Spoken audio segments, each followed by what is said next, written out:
Okay. Recording. No, just kidding. Again, everybody, welcome to our Digital Advocacy in the Time of COVID-19 webinar presented by the Conservation Lands Foundation and Treehouse Media, put on through the Grassroots Advancement Program. My name is Andres Esparza. I'm the Grassroots Engagement Director here at the Conservation Lands Foundation, and you'll be joined by Teresa Gravens from Treehouse Media and Chris Deutschman of Conservation Lands Foundation. As we go through this very timely and relevant webinar, thinking about all the ways that we as stewards and advocates of all the public lands that we get to work in across the West, how are we going to adapt the work that we do in this special time where a lot of us are at home dealing with a lot of different things at once? And how are we going to come out on the other end having grown from this, acquired a new skill set, and especially realized as we come out of this time of stay-at-home orders, the role that public lands are going to play moving forward, and how we can capitalize on that in the best way possible to make sure that public lands remain relevant at all times, and especially don't get abused in this time when a lot of us are distracted. Again, I think it's fair to start this webinar by saying, again, thank you so much for coming. We fully realize that everybody across our entire Friends Grassroots network and country are experiencing this pandemic in a lot of different ways. And so for folks who registered but weren't able to attend, we understand. We also realize that there are a lot of people who didn't have the bandwidth to find out this was happening and register. So please, in the follow-up email and on our resource page on our website, feel free to share this out with other folks. Let's make sure, again, that all of us in this time are continuing to be the best advocates we can be for our public lands. And we're making sure that we're adapting our tactics and skills to match the current needs and come out on the other end stronger than ever. We have adapted this webinar a little bit from how it was first envisioned a few months back before coronavirus, to include a lot of the basic stuff of what is digital advocacy, how do we engage with social media, how do we make sure that we're being effective. And we amended it a little bit to reflect the fact that a lot is happening in the world right now that directly and indirectly affects our work and our personal lives. So we're going to go over some specific COVID-19 responses that groups are currently working on. We're going to talk specifically about issue advocacy, how to continue advocating for the things that matter in your landscape, how to engage with your communities through things like distance learning or reaching out to new or future volunteers. What does fundraising look like in this time? How can we use technology to be as effective as possible? And share out some resources from CLF, our digital toolkit, and some next steps that folks can take today, tomorrow, over the next month to, again, make sure that our administration understands that even in this time of a pandemic, this is not the time to abuse and neglect our public lands. And when the time is right on the tail end, we're going to be more engaged and more effective because of this. So for now, I wanted to introduce two people. One is Chris Deutschman, our Conservation Lands Foundation Senior Communications Director, and Teresa Gravens from Treehouse Media. And Teresa and then Chris will be carrying on the rest of the webinar. And I'll be sitting in the background. And I just want to give you a couple quick housekeeping things before I turn it over to Teresa. If you go to the bottom of your screen, you'll see your control panel. Right now, everybody is muted, and the reason for that is we want to make sure this recording is as clean as possible for folks who are going to watch it on the tail end. You can type in the chat box if you want to reach out to any of us directly or everybody, and you can also type in questions, and the Q&A area is probably the most helpful part. If you have a question, type it in, and I'll be curating those throughout, and if it's a question that needs to be answered at a specific time, I'll pop in and ask Teresa to answer that question. If not, we'll save them for the very end and have a long Q&A session. At that point also, if it's more handy for you to speak in person to explain or give a little context, we'll also do that as well. So for now, let's turn it over to Teresa Gravens of Treehouse Media. Teresa, all of you. Thanks, Andreas. Thanks so much. And thank you for everyone who attended today. As Andreas said, I'm Teresa. I live in Durango. I've been fortunate to work with Conservation Lands Foundation for the past 6 months or more. We help with the toolkit. We're excited to explore some of the resources and thought this was timely to kind of shift our focus from simply exploring our Friends Grassroots Network toolkit into some actionable items around COVID. So this is just quickly a table of contents or quick overview of what we'll be exploring today. CLF has, I think, done a great job with their response. So we'll talk a little bit about that process and how they went about it and some of our results. Issue advocacy, we've launched a few actions through CLF's website in the past few months. So we'll explore those. Distance learning, how you can take some of the great work that you're doing and bring that down to the digital level during this time of COVID as people are online more than ever before. And then again, engaging volunteers, taking fundraising to the digital level, some free tools that you can all implement right now that a lot of great businesses, including Google and YouTube and Facebook, are providing free of charge to nonprofits and other businesses in response to COVID. And then finally, just dusting off our toolkit. This is a great time when you have a lot of downtime potentially. You're not able to be out in the field, attending workshops, presenting, hosting volunteer events. So right now is a great time to really dust off that toolkit and look at your strategy for the rest of this year in 2021, how you can implement some of those tactics that were presented back in September and take that into your own strategy coming out of COVID. And with that, I will hand it over. Oh, actually not yet. Sorry, Chris. So just to kind of set us up, the challenge right now that I think all of the Friends Grassroots Network can relate to is managing through COVID and how in-person events and volunteer programs are the core of your advocacy and education efforts, and how those core programs are being disrupted right now in the face of COVID. So that is our challenge. And then the solution is digital transformation, and how now more than ever, it's important to add or enhance your digital engagement strategies to maintain those relationships with your supporters, volunteers, donors, and continue to promote your work during this completely unprecedented time. Thanks, Teresa, and good morning or good afternoon, everyone. Glad you could join this webinar and our discussion today. One of the things I want to reiterate or pause on before getting into the CLF's COVID response process by way of example, what I want to touch on is back in the fall, as you may remember, we launched our new website. And we intentionally called it a digital engagement platform because that was where, CLF recognized that we needed to enhance our communications across the board and with our supporters. And one of not only an effective way to increase our base of supporters and be able to communicate them, but what is becoming one of the most important ways is online. And so we were intentional about creating a digital engagement platform. As many or most of you as organizations, we too are a small, lean operation.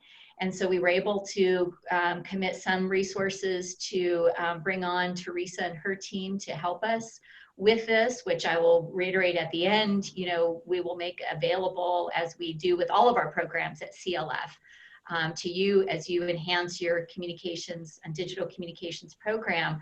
But, COVID shines a light on the value of it right now, but I think it's a testament to what will be, standard operating procedures and the important, just underscoring the importance of having a digital communications, digital engagement strategies, mechanisms, and tactics and staff commitment to doing it from here forward. So whether or not we're in a national emergency, I think hopefully this will provide you some examples and some concrete ways to do it. So now getting into where, how we evaluated our work in response to the coronavirus. So last fall, when we did launch the website, we had started, which you may remember as the Sustained Resistance campaign. And that was our start of our resistance and pushback to the BLM's effort to push its agenda on management plans and removing protections on conservation lands through a variety of means, And it was our way to hold them accountable to create a public facing campaign for people to sign on and become conservation lands champions. And it was also another way to showcase the value of each of your organizations and the work you're doing on the ground, because we highlight individual management plans, individual landscapes. Spring forward to a couple of months ago, we had started planning. It was about a 2-month planning period, and then we launched what evolved from sustained resistance into Time to Choose campaign. As you all know, there are dozens of bad management plans the administration is pushing, and we selected our top 9 and created story maps and an online interactive map as a means to solicit petition signers to protect these places. So we had launched, ironically enough, we had ads ready to go, and we launched mid-March. And that was the same day, that evening, there was the start of the stay-at-home directives as part of the national emergency. So we needed to, we still launched the campaign on social media. We held back on our ads. And then we had to pause and assess, is this the right thing to do? So we took a moment. This is the, what we've provided here is kind of a sequence of our thought process, right? First, let's evaluate what's on the table. What are all the different content that we have for our audiences now? What are they hearing from us? So we had our Time to Choose. We had already been promoting proactive, what we call values content on our social channels, promoting the work that you do, to promoting national conservation lands, generally speaking, recognizing national monument birthdays and things like that. So we had to evaluate what was the user getting from us and what did they need to hear from us. As part of our internal evaluation, we had to question, do we continue with a campaign that is very issue advocacy oriented? Do we continue? And we determined that for the space we're in and really our mission, and our board was very adamant, as were we as staff, that as part of our mission, it was our responsibility to stand tough and to stand ready when other people couldn't focus on it because they were worried about their health and safety and jobs, as were many of our staff as well. But as an organization, we determined that it was our responsibility to hold the line and to continue the campaign, but we did make adjustments, right? We knew, and sensitive to human nature, that we wanted to be both time sensitive and tone sensitive.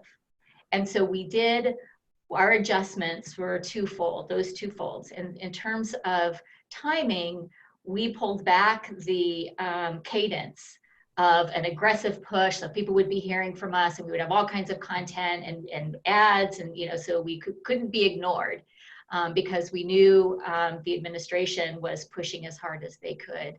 And then in the timing, we also added in other content.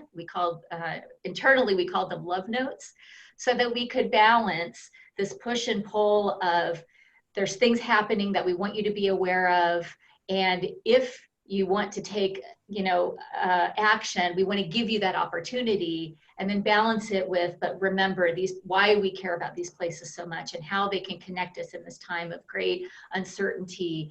And then in tone, we were literal in those messages, right? We were saying, in these times, we may not always feel like we want to take action, but if you do, right, here's a way to take meaningful action when we feel loss of control in other places.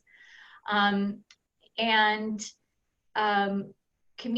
then the other adjustment as a communications director for CLF and speaking to others who might be participating here, it was important to modify the matrix that we work from in terms of who are all of our audiences, what's the cadence that we communicate, and what is the information we're communicating. So we did an evaluation from our board to our affiliate groups, to our high value donors, to all of our supporters, to all of you and our friends groups, to our partners that we work on campaigns with, and mapped out, working with our development team and our field team, what are the touch points? Because, you know, in a time like this, you know, the quote that resonated with me that I heard is, you know, until there's a vaccine, communications is the vaccine.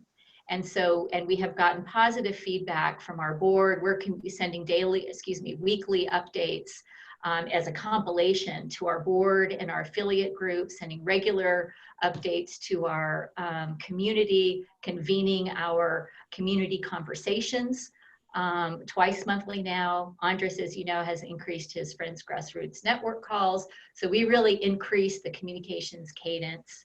And then back to the campaign, what we did not anticipate, but I guess in hindsight, it's consistent with what the administration has done. But no, but they, you know, then accelerated their work on management plans, as you will know, and used the emergency as a smokescreen to jam through public comment periods. And so we also did a kind of a 120, 90-degree shift to add a mini campaign onto our Time to Choose. That was, you know, the not business as usual campaign that many of you have been participating in, and we really appreciate it. We're getting great response. And this also launched and this not business as usual was the fact that the Department of Interior was in fact acting as it was business as usual and forcing the public to try to pay attention, knowing that it couldn't on public comment periods for these plans. And so this was the first time for CLF. I want to share too, because it's a new capability that we are now offering, you know, doing for CLF and can offer support for our friends groups, is we've added a platform where we can allow people to email their member of Congress directly. And that's what we've done with this, we call it here the Department of Interior Appeals, which is sending a letter directly to our members of Congress, urging them to ask the Secretary to stop all new actions on public lands during the emergency. And then we have been promoting that across all channels. And as you see here, you know, this is the reflection of our attempt at providing balance of content. And so we are providing content in the lower left here in terms of how we're maintaining our community during the coronavirus.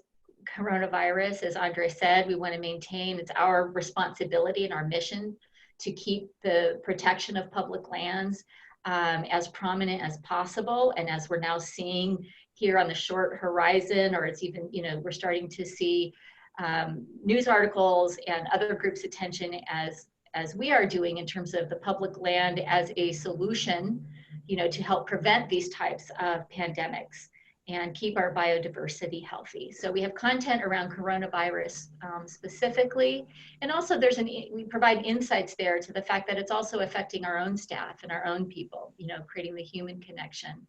In the upper left, we've got part of our campaign content, not essential for energy production. This is specifically, we've done several different types of ad campaigns, this one around the Western Arctic and timing it with the public comment period that we're now involved in. In the middle, we've got our love notes. I've been soliciting content from our staff to share with us, you know, how are they taking care of themselves or finding inspiration during these times. And we're getting great, you know, response and reaction to that. And then integrating other types of, you know, content around our volunteers, sharing articles around public lands and coronavirus, and how people can get involved. For our no time for business as usual, one of the things I wanted to point out here, many of you may have seen this landing page. To get tactical for a second, you know, we created two different landing pages, one for the Time to Choose campaign, which is the interactive map I mentioned for the 9 landscapes. This one we created as a mini campaign. We engaged our board member to pen an op-ed, and this is where people can email their member of Congress. I also take a moment to remind people that if you are a part of the Patagonia Action Works page, use that as a way to promote your campaign, which we've done on the Time to Choose. And we're also doing as part of our Earth Day from Home campaign. That's our social media challenge tomorrow. So these are the strategies and tactics of adjusting the timing of content, looking at the whole picture. And it's very, I would advise it's very important to take that. We all feel overwhelmed, but it's very important to take the planning time beforehand and then work the plan. And think about the tone. And we're finding that the content works best, as not surprisingly, but it's a good reminder when we're really talking to people. We're working to get to a place where we can actually have more back and forth engagement. As many of you may experience, there's a bandwidth and capacity issue with that, because once you start building a community, there's care and feeding of that community. But that's where we're headed, and that's where we want to help each of you get to as well. But I'll now share, so this is kind of how we shaped the current mini campaign we have going underneath the larger campaign. And this has, I can say that, there's been letters that Congress members have been sending to DOI that have been getting some news coverage, as well as industry, the conservation community, letters that we've signed on that have gone to the department, as many of you have signed on. So there has been a congressional push. I don't think any of us have any illusions that the department will change or stop or pause any of their actions. But the value of this, as we are also transparent when we communicate with our supporters or with our universe, is we're building the public record. And that's both important for a new administration, whenever that happens, and it's also valuable to our legal strategy and legal team. So while we're not going to stop potentially the department by however many emails we get to Congress, it's really valuable that we've got a public record that shows that. And so I really want to reiterate thanking each of you for your participation in helping to expand and spread the message and help increase our base of supporters for this. And then now going back to the tactical of a campaign like this, Teresa will kind of dive into how we look at the metrics and some insights that we see from when we build these types of mini campaigns. Thanks, Chris. And I just wanted to add too that this, I think Conservation Lands Foundation is a shining example of a great response to COVID. There were a lot of discussions, months went into building the Time to Choose landing page and all of the content and campaigns. So having to come to a screeching halt and make the hard decision to kind of pause that in response to COVID, and then quickly jump on creating a new action with a new landing page and the capability to be able to email members of Congress was no easy feat. And in response to that, now we see that the department is using this as a smokescreen. So hindsight is usually 20/20, but they were just really on it and able to respond quickly. Having set up this website and having it in place in September of last year, ahead of this, huge disaster, just really set them up into a great position to be able to respond and not just sit from the sidelines during this time, but actually participate and do something to help people do anything right now besides just be stuck at home watching YouTube. There was another great quote that we discussed during that week when we were evaluating and thinking about how do we move forward. And it was, don't let what you can't do prevent you from doing what you can. So that's kind of been one of our guiding principles.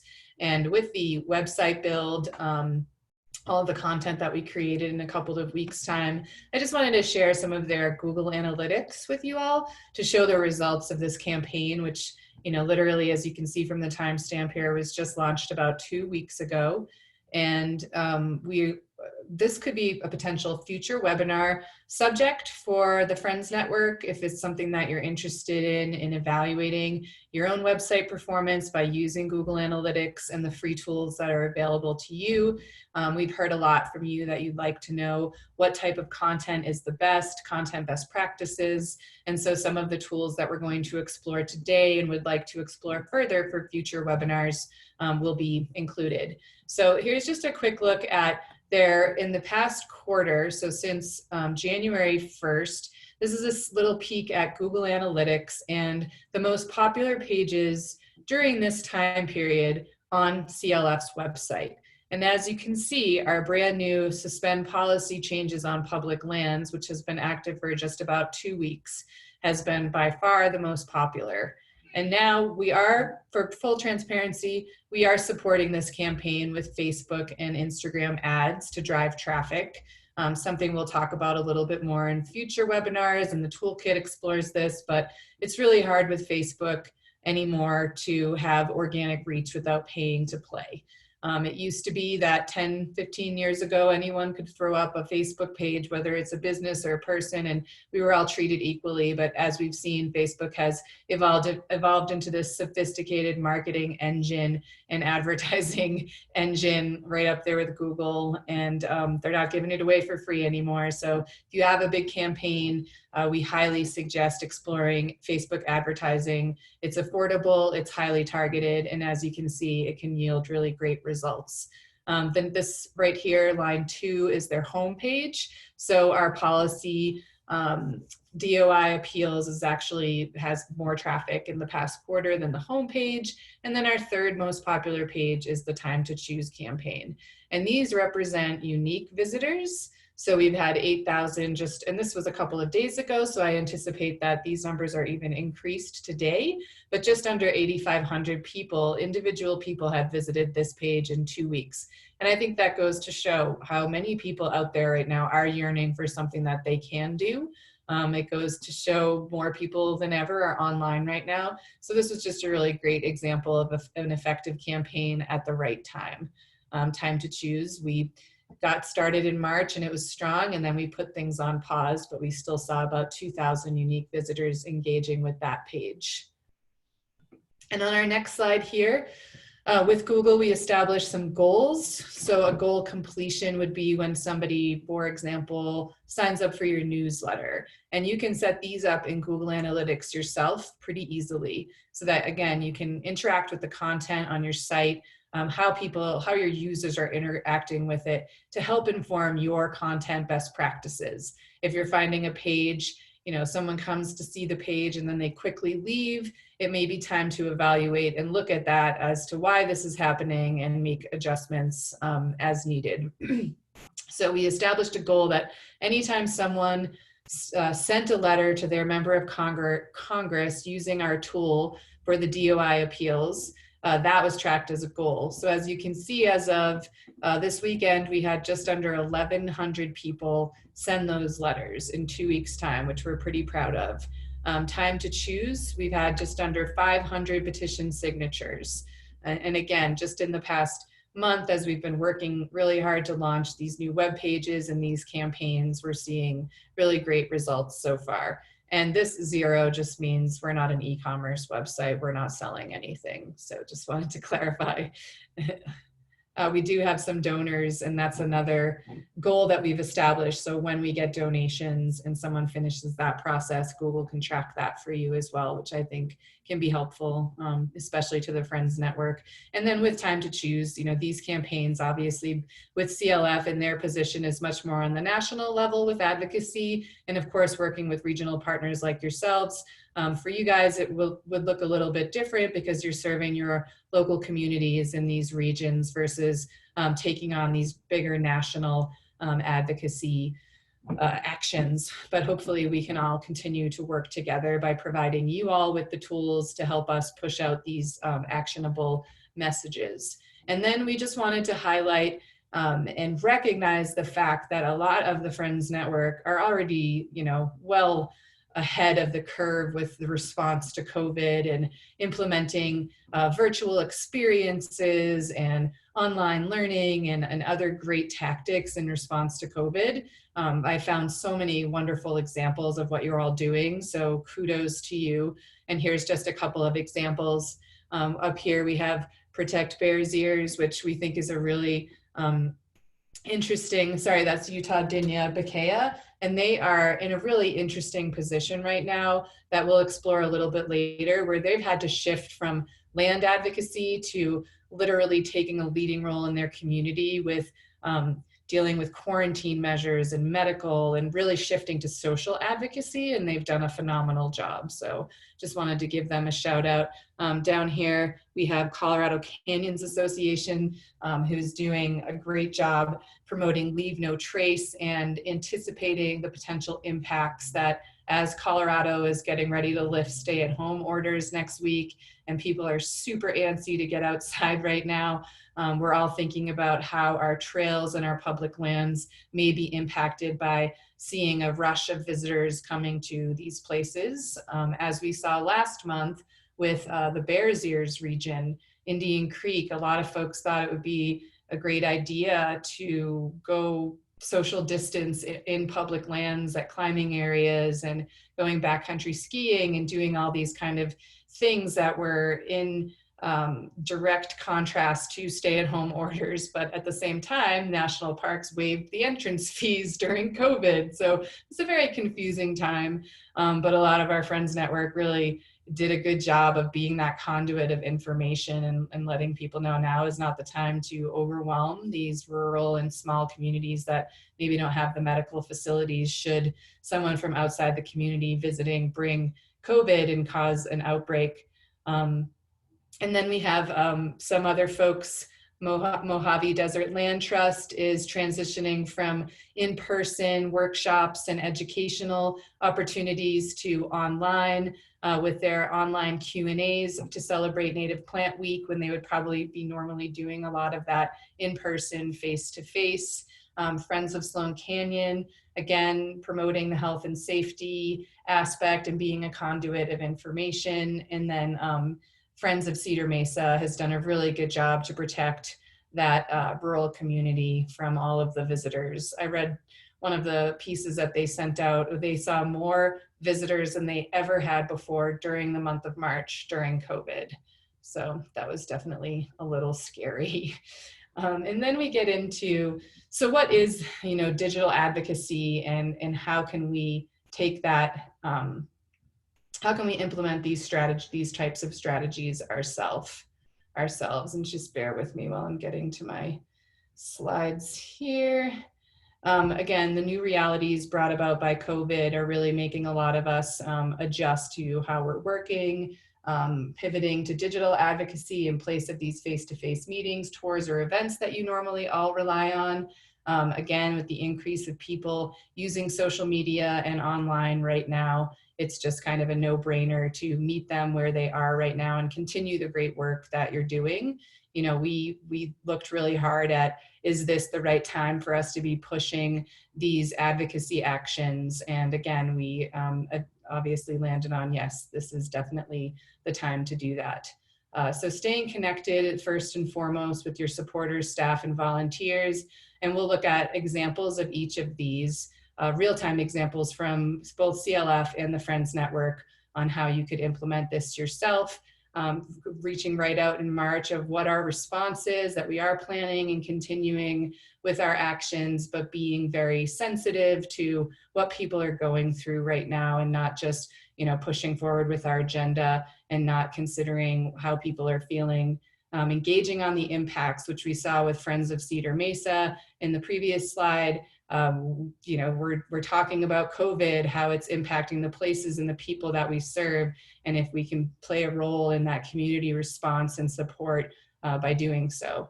Event cancellations, I think this one is probably one of the most relevant to the Friends Networks. And so just, transitioning not only from physical to virtual events and some best practices there, but just being really communicative with people, with your potential event attendees so that they know what to expect. We have some events coming up in Durango that are still on the fence and there's a lot of uncertainty. And I think even if you don't know, it's still a good idea to reach out to people with updates, even though we're all being inundated with COVID updates and response information right now. It's still, you still want to over communicate when you have big donor events and things like that that might be impacted in the coming months. And that could still, you know, coming to fall when we have a lot of fundraising events that might be planned. It's not too soon to start thinking about a plan B, taking those events online. Really just always thinking about putting people, your residents, yourselves, safety first, and then the actions second. And so again, these were just a couple examples from our digital advocacy. One, staying connected. CLF sent this out on March 19th to explain to its community of what we are doing, how we're responding to COVID, how we're adjusting our strategy, why it's important for us to continue this work during this time, and you know, just being upfront and really transparent about how we're responding and planning moving forward. And then secondly, for the engaging on the impacts, I mentioned Friends of Cedar Mesa again. You know, they're responding to the pandemic on the local level and engaging with their audiences. It's directly impacting these closures and Bears Ears and just being like that conduit of information. And then we talked about UDB, which is just another shining example. And really, they've had, you know, one of the biggest challenges, I think, brought on by all of this to engage on the impacts, and then being transitioning from lands advocacy to social advocacy. And what I've seen, you know, them putting out over the past month has just been phenomenal. Their community was really impacted. They had an outbreak of COVID, became kind of this hot spot. Obviously, it's in a rural place, and you know, not everybody has internet access, and so they've just really been out there to help flatten the curve by providing medical information, by encouraging their members to stay at home and practice social distancing. And I think, you know, obviously their community looks up to them and listens to them as opposed to some outside entity telling them what to do. So kudos to them. And then our Earth Day from Home challenge. Again, Earth Day is a huge time when people would be out there volunteering and giving back and attending events. So in addition to our national advocacy campaigns, we've implemented something a little bit more fun on the values of conservation lands and Earth Day and celebrating our volunteers. We've created a Spotify playlist. We've created these fun backgrounds, as you can see with mine and Grand Staircase here, making those available to people, encouraging user-generated content by asking them to share their own photos, videos, content, how they're celebrating Earth Day from home. And I think it's just a really nice reminder that even though we're all stuck indoors and our minds are elsewhere with so much going on, not to forget Earth Day and taking care of our public lands and our planet. One of the things that I think is interesting coming out of this, or hopefully maybe will help raise greater awareness, is the impacts of climate change with pandemics and deforestation, and how, you know, this instance could be more likely in the future due to climate change, and gives us all, you know, pause to really want to get behind working on climate action so that we can prevent more things like this in our future. Distance learning was, you know, kind of a fun concept. We've seen so many great examples of this as we're all on this Zoom call right now, doing some distance learning from home, presenting visual workshops and Q&As. So again, just transitioning from your day-to-day normal face-to-face events that you guys do such a great job, and using social media tools like Facebook Live and Instagram TV. In the next couple of slides, I have some free tools for you guys that you can use.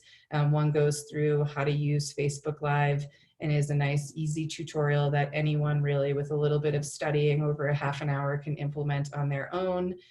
This is a great time to share ideas virtually. So conducting panel discussions and using video conferencing tools. And again, we have some free resources coming up for you and some great examples from the Friends Network, and then even beyond the Friends Network to some other national nonprofits are doing right now in response to COVID around fundraising and things like that.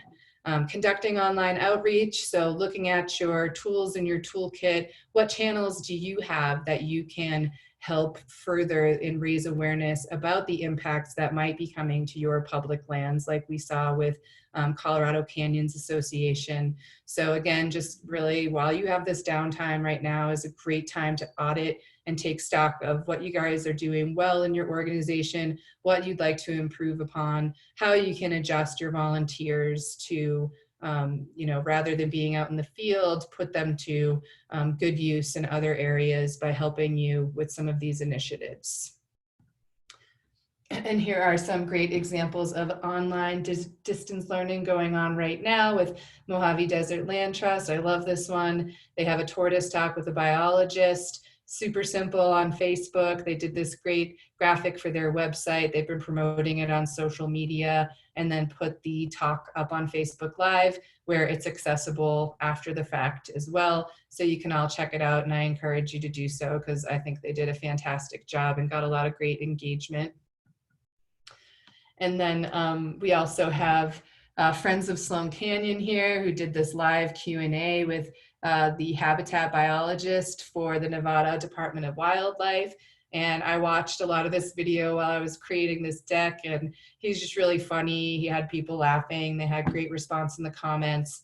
Just another good example of distance learning. It doesn't have to be some crazy hyper-produced thing. It's just you and your Zoom camera again, but it can go a long way to keep your supporters and volunteers engaged during this time.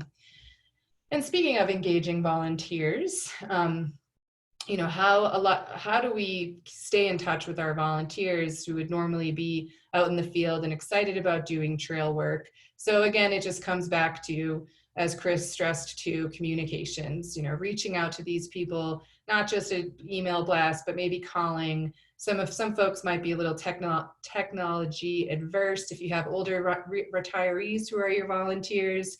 So just making sure that you're reaching out to them, thanking them, seeing if there are ways that they can continue to serve your organization if they're willing to do so.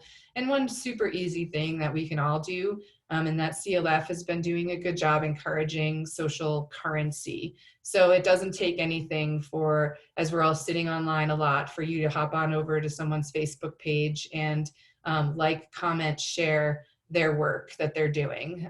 So encouraging your volunteers to do that, maybe establishing a Facebook group for your volunteers, where again, it's that way to, you know, encourage virtual discussions and just bringing them into the fold, letting them know, being really transparent of what your organization needs, what they're doing in response to this.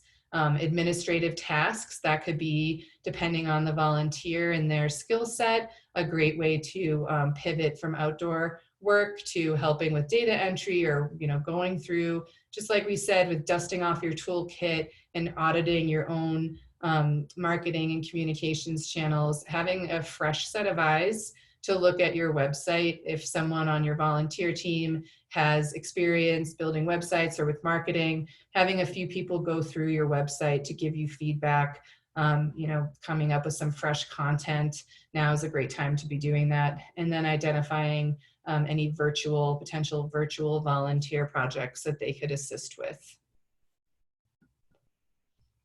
And here's one example of CLF celebrating Volunteer Week, which is this week along with Earth Day, and really doing a push to recognize these volunteers and celebrating your volunteers who have done a fantastic job, how many hours organizations have logged, really, you know, wanting to give back and thank those people, but also figuring out ways to keep them engaged during this time. And if you haven't done so already, we please encourage you to share our Volunteer and Earth Day Week content so that, again, we can all work together to keep our messages out there to our supporters. Fundraising during a time like this can be a huge challenge. A lot of people are worried about their jobs and being furloughed. So it is a challenging time for anyone who relies on donations. It's a great time to reach out to those major supporters with personalized outreach, picking up the phone, calling them, having your leadership do so, whether it's your chair of the board or your executive director. I know Conservation Lands has been really focused on this too, with engaging leadership and reaching out to those key supporters and donors. Not only sharing a more in-depth perspective of your response and plan to COVID, but also asking for their input and including them in the fold in some of these decisions and processes. Highlighting the impact of your work, which you are already doing a great job of, but how their gifts right now can support your mission, especially if it's a mission that has been maybe slightly altered or expanded. If there are impacts coming out of COVID, a lot of these communities where these public lands are based rely heavily on tourism. So if there are any impacts that your work will help with recovery for the economy in your region, sharing how people's gifts can support that mission right now is going to be critical. Again, embracing virtual events, and I have a couple of examples from some national nonprofits that are doing, that had some big spring fundraising events and had to pivot quickly to bring those online. So if you have some of those coming up in the next 3 to 6 months, it might be a good idea to look at the probability of being able to host an event with more than 50 people. That might not be until phase 3 or 4 of reopening for the nation. So just keeping a really close eye on that and having a plan in place in case you aren't able to host those events this fall in person. And then finally, and we can provide some more detail if you haven't seen this already, which I'm sure many of you have, the CARES Act does include several different levels of charitable giving incentives for 2020.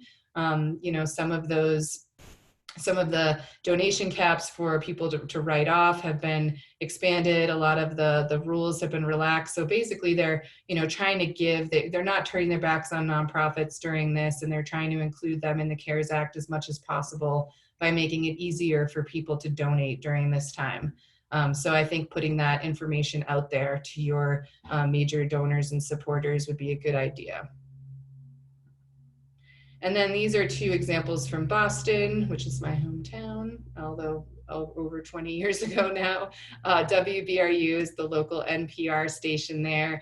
And while, we don't have Conan O'Brien, any of us, to be our host, they did a great job of switching their auction, their normal, gala that they have every year, to an online auction. And they live streamed it with some of these big celebrity hosts that they had. And it looks like they did a great job there. And then the Gateway Gathering is youth education. And this spring was supposed to be their big gala, just like a lot of other folks. So they just had a lot of fun with it and made a 70s disco theme, and had some fun YouTube live casting with all of the amazing costumes and disco music. You can imagine that was kind of a fun spin on getting people to participate, have a little bit of fun from home with their costumes and dancing, etc. And as I mentioned, these are some of the free technology tools that are out there for nonprofits right now.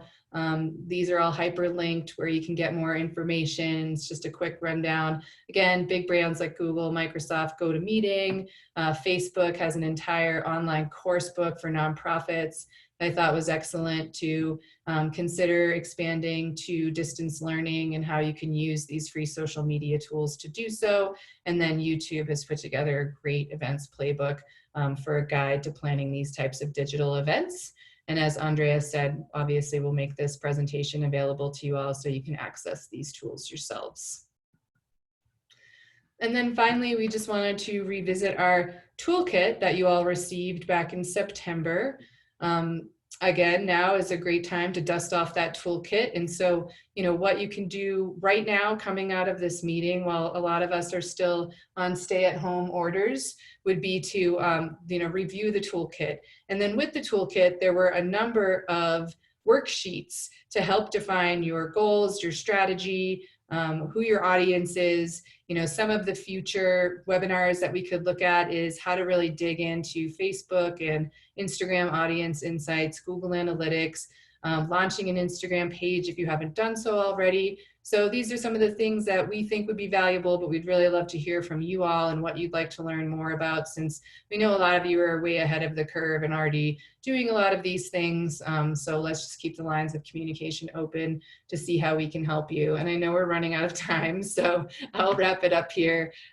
We had just 2 quick examples from the toolkit, the worksheets. So this is not the whole thing, it's just a screenshot. Again, digging back into your those worksheets and your toolkit right now to help frame the rest of the year, and or even start looking at 2021 to inform your strategy, content best practices. And then I know for a lot of us, it's always a mystery of who is our audience online, but there are a lot of really great free tools that we'd love to share with you guys, so that you can, when people say what content best practices is what you're most interested in, well, the number one thing I could say about that right now to kind of close this is writing your content for your audience. So it's consumer centric or audience centric, and not just, you know, talking head pushing out information, but really being thoughtful about who is our audience, how do we speak to them at their level, so that in a way that that will resonate and that they'll really understand and it will make an impact. And that was all I had. Teresa and Chris, thank you so much for that. I realize everybody who was on the call, hopefully we got you very interested in asking some follow-up questions, whether it's now or in the future.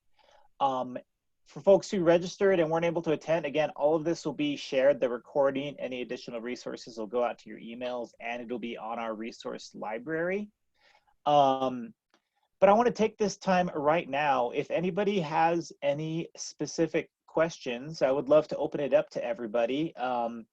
You can either raise your hand if you know how to use that feature on Zoom, or just type it in the chat or question and answer box. And we're happy to answer any and all questions if you wanted to dive a little bit deeper into something that was said previously in one of the slides, or ask a whole different question. And while you're thinking of your questions, again, just want to thank Teresa and Chris for everything. Again, we fully realize that these are very different times, and we're being asked to deal with a lot all at once. And part of our job as public land stewards is that, you know, that we have to balance all of those things. And I think we're unfortunately in a situation where our administration is going to be using this distraction as a smokescreen to continue with bad management plans. And it's our job as public land advocates to step up and in whatever way possible, do the work that needs to be done. And again, we fully realize that this is affecting everybody differently. You may not have the capacity to do something right now, but next week, next month, the next 3 months, our slow return to normalcy is going to require vigilance along the whole way. So if you can do it yourself, reach out to us. That's what we're here for. If something is above your head, your organization doesn't have the capacity, but you know there's an issue that needs to be addressed, reach out to us.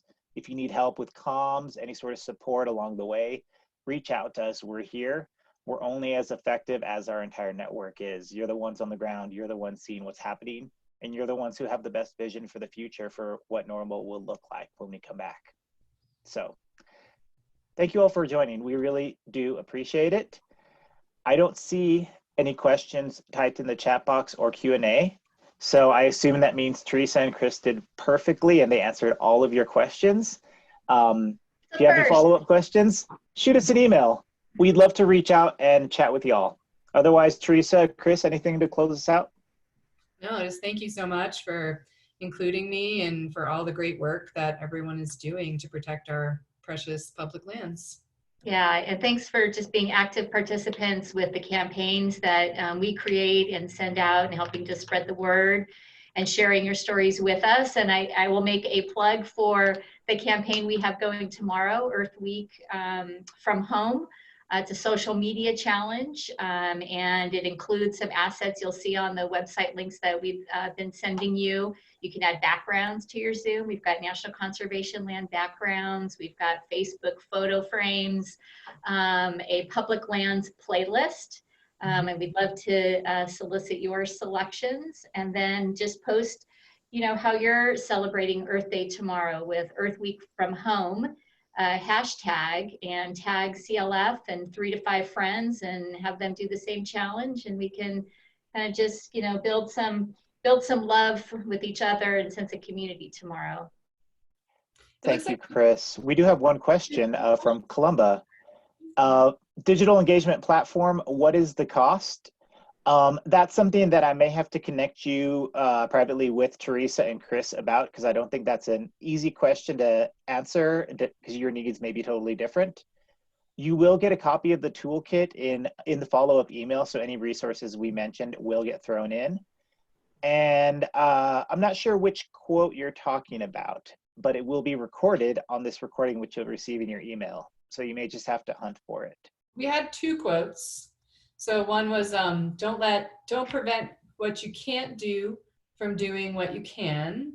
And then Chris and had the other one, right, was until there's a vaccine, communications is the vaccine. And I'd be happy to talk with you about the digital engagement platform. Thank you for I think Andres will give my contact information in the follow-up email. All right, if that's it, everybody, have a wonderful afternoon.